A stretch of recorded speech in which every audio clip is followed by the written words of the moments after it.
प्रकार से होता है। एक जो होता है कि प्रकाश अभिक्रिया कहलाता है, एक जो होता है कि अप्रकाश अभिक्रिया कहलाता है। प्रकाश अभिक्रिया क्या है और अप्रकाश अभिक्रिया क्या है, इसके बारे में हम लोग थोड़ा समझेंगे।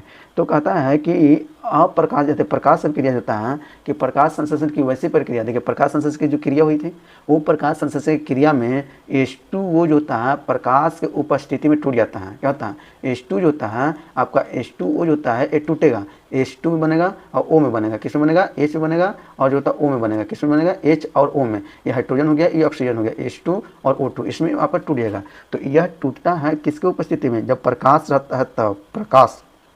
जब प्रकाश रहेगा तब यह जो होता है कि टूट जाता है। तो जब प्रकाश की उपस्थिति में टूटता है तो उस अभिक्रिया को हम लोग कौन सा अभिक्रिया बोलेंगे, प्रकाश अभिक्रिया बोलेंगे। यह कहाँ हो रहा है, सब प्रकाश संश्लेषण की क्रिया में हो रहा है। उसी तरह से अप्रकाशीय अभिक्रिया, अप्रकाशीय का मतलब ही समझ रहे होंगे कि यहाँ पे प्रकाश की जरूरत नहीं है।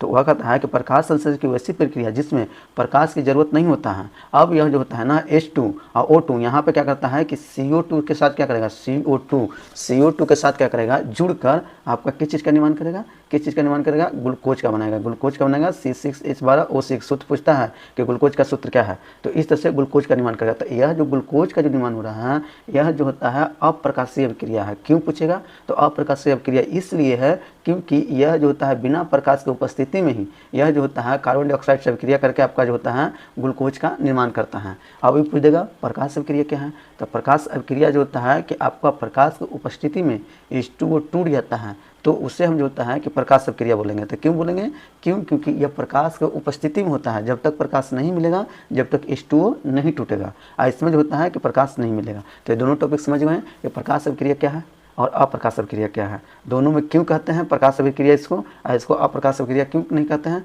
ये दोनों आप समझ गए होंगे।